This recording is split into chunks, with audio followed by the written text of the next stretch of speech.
Let's discuss the concept of God in Judaism. It is mentioned in the Old Testament, in the book of Deuteronomy, chapter number 6, verse number 4. Shama Israelo, Adonai Eloheinu Adonai Echad.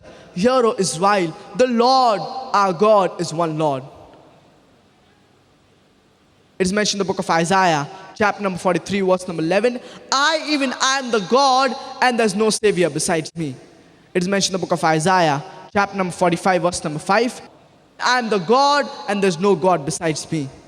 It is mentioned in the book of Isaiah, chapter number 46, verse number 9. I am the God, and there is no one like me. Further, it is mentioned in the book of Exodus, chapter number 20, verse number 3 to 5. Almighty God says, Thou shalt have no other God besides me. Thou shalt not make any graven image of any likeness of anything in the heaven above, in the earth beneath, in the water beneath the earth. Thou shalt not bow down to them, nor serve them, for I, thy Lord, thy God, am jealous God. A similar message is repeated in the book of Deuteronomy, chapter number 5, verse number 7 to 9. Thou shalt have no other God besides me.